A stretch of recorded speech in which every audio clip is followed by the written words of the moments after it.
MLA Prashanth రెడ్డిపై నల్లపరెడ్డి ప్రసన్న కుమార్ రెడ్డి చేసిన వ్యాఖ్యల కేసులో మాజీ మంత్రి అనిల్ కుమార్ యాదవ్ విచారణకు హాజరు కాలేదు. అనిల్ కుమార్తో పాటు పలువురిపై పోలీసులు కేసు నమోదు చేశారు. ఈ రోజు విచారణకు రావాలని నోటీసులు తెలిపారు.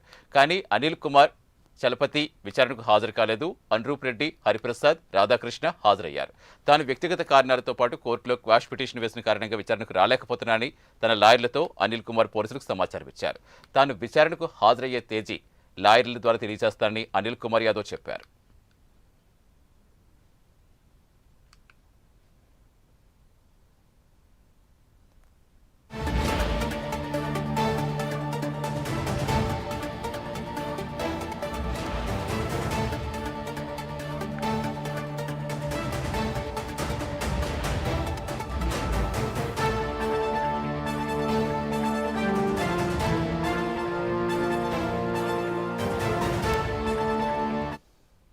పూర్తి సమాచారం ఇచ్చేందుకు మా కరెస్పాండెంట్ నరేష్ లైవ్లో జాయిన్ అవుతున్నారు. నరేష్, ప్రస్తుతం విచారణ అనేది కంటిన్యూ అవుతోందా? ఆల్రెడీ అనిల్ కుమార్ యాదవ్ రాలేను అని లాయర్లతో ఇన్ఫర్మేషన్ పంపించారని చెప్తున్నారు. ఇంకా ఏం చెప్పారు అనిల్ కుమార్ యాదవ్?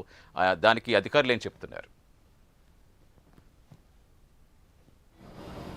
సతీష్, మొత్తానికి నల్లపరెడ్డి ప్రసన్న కుమార్ రెడ్డి వేమిరెడ్డి ప్రశాంత్ రెడ్డిపై చేసినటువంటి అసభ్యకరమైనటువంటి వ్యాఖ్యలకు గాను ఇప్పటికే కేసు నమోదు చేశారు. ఈ కేసులో దాదాపు కూడా నల్లపరెడ్డి ప్రసన్న కుమార్ రెడ్డితో పాటు మాజీ మంత్రి అనిల్ కుమార్ యాదవ్ కూడా నోటీసులు జారీ చేశారు.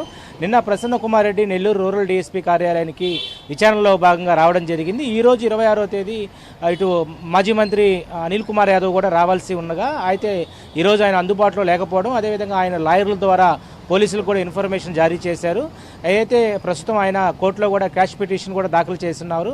ఈ నేపథ్యంలోనే వ్యక్తిగత కారణాల దృష్ట్యా ఆయన రాలేకపోతున్నట్లుగా లాయర్ల ద్వారా పోలీసులకు తెలియజేశారు. మరలా లాయర్ల ద్వారా వచ్చేటువంటి సమయాన్ని కూడా పోలీసులకు తెలియజేస్తామని చెప్పి మాజీ మంత్రి అనిల్ కుమార్ యాదవ్ చెప్పడం జరిగింది. ఈ నేపథ్యంలోనే నల్లపరెడ్డి ప్రసన్న కుమార్ రెడ్డి ఇటీవల కాలంలో అసభ్యకరమైనటువంటి వ్యాఖ్యలు ప్రశాంత్ రెడ్డిపై చేసిన తర్వాత ఇటు ఒకవైపు నల్లపరెడ్డి ప్రసన్న కుమార్ రెడ్డి విచారణ జరిపించారు, మరోవైపు మాజీ మంత్రి అనిల్ కుమార్ యాదవ్కు నోటీసులు జారీ చేశారు.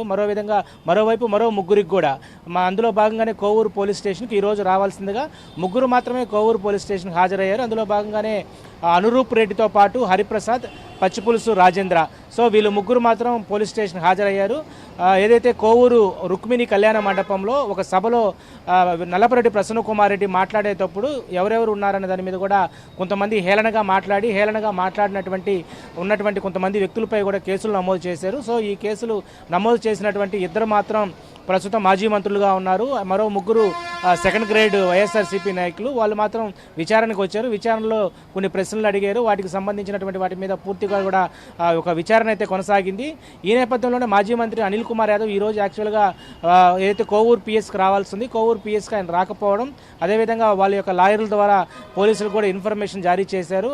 కొన్ని వ్యక్తిగత కారణాల దృష్ట్యా నేను లేకపోవడం వల్లనే ఈరోజు క్యాష్ పిటిషన్ కూడా దాఖలు చేసినట్టుగా ఇటు తెలియజేస్తూ ఉన్నారు. మొత్తానికైతే అనిల్ కుమార్ యాదవ్ ప్రస్తుతం సోషల్ మీడియాలో అయితే ఒకటి చక్కర్లు కొడతా ఉంది. అదేంటంటే వైట్ కార్డ్స్ వ్యవహారంలో ఇప్పటికే బెదవోలు శ్రీకాంత్ రెడ్డి ఇచ్చినటువంటి వాగ్మూలంలో దాదాపు అనిల్ కుమార్ యాదవ్కి కీలక పాత్ర ఉన్నట్లుగా చెప్పడం జరిగింది. ఈ నేపథ్యంలోనే అనిల్ కుమార్ యాదవ్ బయటికి రావాలంటే భయభ్రాంతులకు గురవుతున్నట్లుగా సోషల్ మీడియాలో వస్తూ ఉంది. ఒకవైపు అనిల్ కుమార్ యాదవ్ బయటకు వస్తే క్యాష్ ఏదైతే ఆయనకు సంబంధించినటువంటి అక్రమంగా ఏదైతే దాదాపు పొదలకూరుకు సంబంధించినటువంటి వైట్ క్వాజ్ అక్రమ తరలింపు విషయంలో కీ రోల్ ఏదైతే నిర్వహించినటువంటి అనిల్ కుమార్ యాదవ్తో పాటు మరికొంతమందికి సంబంధించినటువంటి లావాదేవీలు ఎలా జరిపారనే దాని మీద కూడా పూర్తిగా పోలీసులు విచారిస్తూ ఉన్నారు.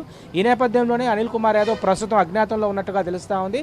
సో అనిల్ కుమార్ యాదవ్ ఎప్పుడు విచారణకు వస్తారు, మరి లాయర్ల ద్వారా పోలీసులకు తెలియజేసినటువంటి సమయం మరలా ఎప్పుడు ఉండబోతుంది అనేది మాత్రం ఇంకా పర్టికులర్గా ఒక టైం అయితే మనకు చెప్పలేదు. ఈ నేపథ్యంలోనే ఈరోజు కాస్త ఉత్కంఠం అయితే కొనసాగింది. ఎందుకంటే నిన్న మాజీ మంత్రి కోవూరు మాజీ శాసనసభ్యులు నల్లపరెడ్డి ప్రసన్న కుమార్ రెడ్డి నెల్లూరు రూరల్ డీఎస్పీ కార్యాలయానికి రావడం జరిగింది. దాదాపు 2 గంటల పాటు విచారణ జరిగింది. విచారణ అనంతరం మీడియాతో కూడా ఆయన మాట్లాడి దాదాపు 40 క్వశ్చన్లు నన్ను అడిగారు.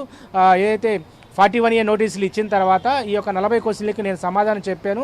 కేవలం ఒక వ్యక్తిగత కారణాల దృష్ట్యా నేను మాట్లాడానని చెప్పి కేసు నమోదు చేశారు. అంటే అదే ప్రతి విమర్శలు అనేది సహజంగా రాజకీయాల్లో ఉంటాయి. ఇలా ప్రతిదానికి కేసులు పెట్టుకుంటా ఉంటే కోర్టులు కూడా సరిపోవని కూడా మాజీ మంత్రి నల్లపరెడ్డి ప్రసన్నకుమార్ రెడ్డి చెప్పారు. ఈ నేపథ్యంలోనే నవ్వితే కేసులు పెడతారా అంటూ కూడా ఒకవైపు వ్యంగ్యంగా కూడా నల్లపరెడ్డి ప్రసన్నకుమార్ రెడ్డి చెప్పారు. అంటే ఆయన మాట్లాడేటప్పుడు ఆయన వెనకాల ఉన్నటువంటి కొంతమంది కేడర్ ఎవరైతే మాజీ మంత్రి అనిల్ కుమార్ యాదవ్ ఉండొచ్చు, అదేవిధంగా మరో వ్యక్తి వీరు చలపతి, మరో ముగ్గురు మీద కేసులు కూడా నమోదు చేశారు. అంటే దాదాపు ఈ యొక్క కేసులో 5 మంది మీద కేసు నమోదు చేయడంతో ఒక్కసారిగా కూడా వైఎస్ఆర్సీపీ నేతలైతే ఆందోళన చెందుతా ఉన్నారు, ఆగ్రహం వ్యక్తం చేస్తూ ఉన్నారు. ఇలా కక్షపూరితమైనటువంటి రాజకీయాలు మానుకోవాలని చెప్పి ఒకవైపు కూటమి ప్రభుత్వానికి హెచ్చరికలు అయితే జారీ చేస్తూ ఉన్నారు. నిన్న మాజీ మంత్రి కానుమూరి ఏదైతే నాగేశ్వరరావు కూడా నెల్లూరు జిల్లాకు రావడం జరిగింది. ఇంతవరకు కూడా ఆయన ఇన్ఛార్జిగా మిథున్ రెడ్డి ఉండేవారు. ఆయన ప్లేస్లో కారుమూరి నాగేశ్వరరావును కూడా నెల్లూరు జిల్లాకి ఇన్ఛార్జిగా నియమించడంతో ఆయన నిన్న ఇక్కడికి వచ్చి ఏదైతే వైఎస్ఆర్సీపీ కార్యాలయంలో కూడా ప్రెస్ మీట్ నిర్వహించి ఇలా కక్షపూరితమైనటువంటి కేసులు పెట్టి భయభ్రాంతులు గురి చేస్తే మేము ఊరుకోమంటూ కూడా ఆయన హెచ్చరించినటువంటి పరిస్థితి అయితే ఉంది. సతీష్.